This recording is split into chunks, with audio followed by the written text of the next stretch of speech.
Hello বন্ধুরা, প্রবাসিনীর আরও একটি ব্লগে তোমাদের সবাইকে স্বাগত। আজকে আমি জিএসএলভি বা পিএসএলভি নিয়ে কিছু বলবো না। আজকে আমি ইসরোর ভেতরের কিছু জিনিস তোমাদের দেখাবো।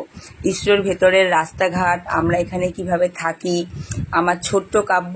হ্যাঁ, এই দেখছো আমাদের এটা ছোট্ট একটা ছানা, ভীষণই দুষ্টু। আর রাস্তায় বেরিয়েছে, ওর তো আনন্দের শেষ নেই, ও খুব ছোটাছুটি করছে। এখানকার রাস্তাগুলো না খুব চওড়া চওড়া আর খুব সুন্দর, মানে খুব পরিষ্কার পরিচ্ছন্ন। আর কি সুন্দর ফুল আছে দেখো রাস্তায়, মানে গাছ থেকে ফুল পড়েছে, খুব সুন্দর লাগছে দেখতে।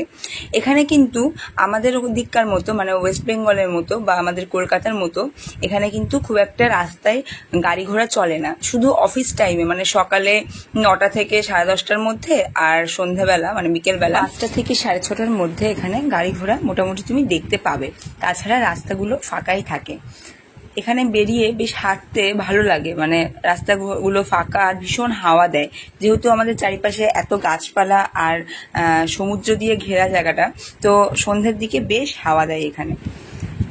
বাবা আর ছেলের দৌড়োদৌড়ির মাঝে পড়ে আমি একটু আমার ভিডিও করে নিলাম।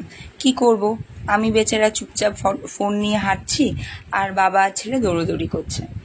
এই দেখো এখানকার এটা মণ্ডপ, মানে বিয়ের মণ্ডপ।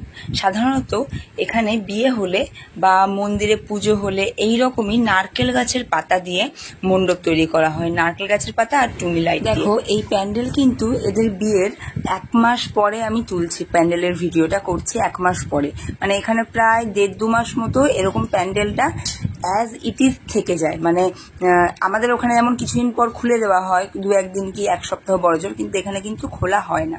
যাই হোক, আমার ভিডিও ভালো লাগলে আমার চ্যানেলটা সাবস্ক্রাইব করো আর আমার ভিডিওটা লাইক করো।